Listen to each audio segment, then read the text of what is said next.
8 a.m. in the fucking morning. Guess what we doing? Come on, we're grinding. We're at Boxer right here. All the legends come to Boxer.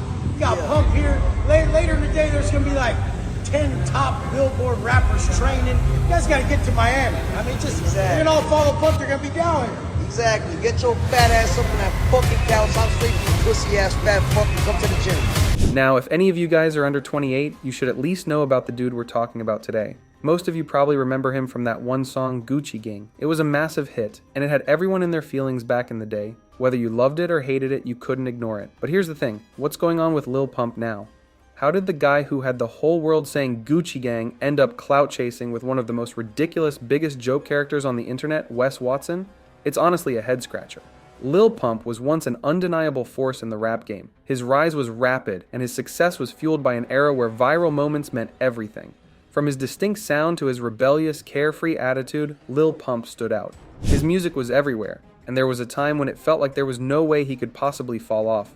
He became the poster child for reckless living, turning up in every single club, partying all night, and creating music that was as catchy as it was controversial. But now things aren't looking as bright. Lil Pump's story is the ultimate rise and fall narrative.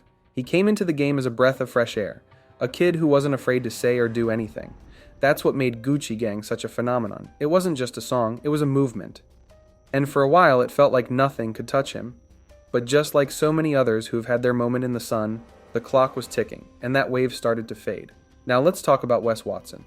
For those who don't know, Wes built his brand off of promoting discipline, toughness, and being what he calls an alpha. And listen, there's no denying that Wes has carved out a niche for himself. He has an audience that eats up his tough guy mentality. I am massively famous. Everybody knows who I am. What's your name? Wes Watson. Everybody knows who I am. What's your name? He talks about working out, grinding, never backing down, and being mentally tough. But when you scratch the surface, there's something more unsettling about his brand of toughness. It's all surface-level bravado. You fakes, but you've been designed by society to be fake. You have to show the best version of you. That's your ego. Wes Watson doesn't care about that. Wes Watson's authentic. You guys are frauds, but you guys all are because you're scared. The alpha persona Wes portrays isn't about authenticity, it's about posturing. It's not about being real, it's about being loud. It's about projecting an image of dominance without showing vulnerability, without admitting that sometimes things are tough or that everyone has their weaknesses. Wes Watson's tough guy act is more about flexing and showing off rather than actually living up to any of the principles he claims to preach. Sure, he may work hard, but the way he packages that work ethic is more about spectacle than substance. It's all about the act. Now somehow, Lil Pump has linked up with Wes Watson, a man who spends most of his time screaming about how tough he is. And the reality is, this pairing feels forced. Lil Pump, who once had the freedom to be reckless and carefree, is now playing into this tough guy routine, and it's jarring to watch. What happened to the guy who didn't need to worry about appearances? Lil Pump was never about following the rules, but here he is, trying to align himself with someone whose entire brand is based on strict discipline and rigid alpha energy. And here's the crazy part. Wes Watson isn't even helping Lil Pump. In fact, he's dragging him deeper into the depths of irrelevance. This is the exact opposite of what Lil Pump needs right now. Hanging out with someone like Wes Watson isn't going to get him back on top. It's just embarrassing. Pump was the guy who once had millions of fans rocking out to Gucci Gang. But now, he's reduced to being a sidekick in Wes Watson's over-the-top, self-proclaimed alpha universe. But maybe that's what Lil Pump is hoping for, validation. Maybe he feels like he needs to associate with someone like Wes Watson in order to get some of that energy back. Maybe he thinks aligning with a guy who screams about discipline and toughness will somehow bring back his shine. But what he doesn't realize is that this is not the way forward. The world has changed, and the only thing associating with Wes Watson is doing for Lil Pump is making him look more out of touch with reality. It's honestly uncomfortable to watch. Two grown men, grinning like they're best friends, sharing meals in public. But something about it feels so off. It's not just about the image they're trying to project, it's about the desperation that oozes from every interaction. You can see it in Pump's eyes. He's trying to convince himself and everyone else that he's still relevant, that he's still that guy who everyone talks about. But the problem is, the world has moved on. And while Lil Pump is stuck in the past, clinging to this outdated Gucci Gang persona, Wes Watson is trying to push him into a mold that just doesn't fit. The fact that they're out here pretending to be close friends and brothers in arms is just embarrassing. It's almost as if they're trying to force a connection that doesn't exist. We've all seen it before, the desperate attempts for attention. But what's worse is that Lil Pump is willing to risk his dignity for it. He's willing to tarnish whatever image he has left just to stay in the spotlight for a few more minutes. It's sad to watch. I'm selected, mother. I don't go weasel up in spots. Not ready. It's what's wrong with the world today.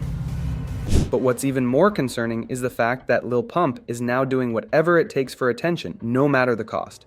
He's clout chasing in the most blatant way possible. He's willing to associate with anyone, do anything, and show up in any situation that'll put him back in the headlines. It's like watching someone who has no idea what they stand for anymore. He was once an artist, an entertainer. Now he's just a guy trying to stay relevant in a world that's moved on from his brand of chaos. The issue with clout chasing is that it almost never works out. It might get you a moment in the spotlight, but eventually, people start to see through the act. They realize you're not doing it for the art, for the music, for the passion. You're doing it for the attention, and when that attention fades, what do you have left? Lil Pump used to be a genuine artist, at least for a short time, but now he's just another guy who's trying to hold on to his former self, grasping at anything that will bring him back to the top. And hanging out with Wes Watson? That's not the way back. If anything, it's just a reminder of how far he's fallen. And then there's the fact that Lil Pump is dealing with legal troubles. The lawsuits, the messy situations that have become a part of his brand now. It's not just about making music anymore. It's about trying to claw his way back into the public eye, hoping for some kind of redemption. But when you're embroiled in legal battles, your credibility starts to take a hit.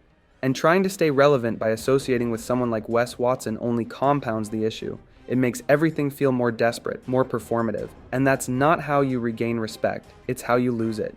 This is the stage where Lil Pump finds himself now. He's clinging to whatever scraps of fame he has left. He's no longer that carefree rapper who did whatever he wanted. He's not even the guy who made waves with Gucci Gang. Now he's a person desperate to keep his name in the headlines, even if it means attaching himself to something that's ultimately a joke. Wes Watson's entire brand is built on loud, over-the-top flexing, and it's not exactly a place where Lil Pump belongs. But here he is trying to make it work.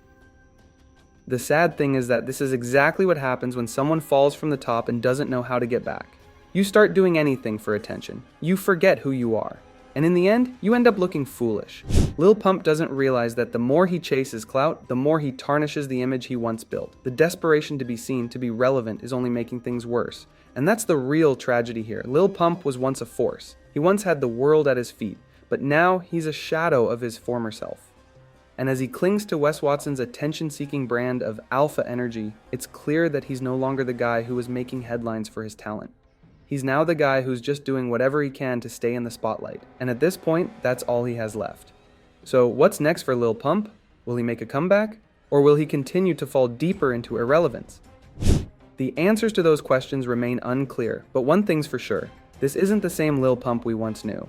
Make sure to like, comment, and subscribe for more content. Let us know what you think about Lil Pump's fall from grace and whether or not you think he'll make a comeback.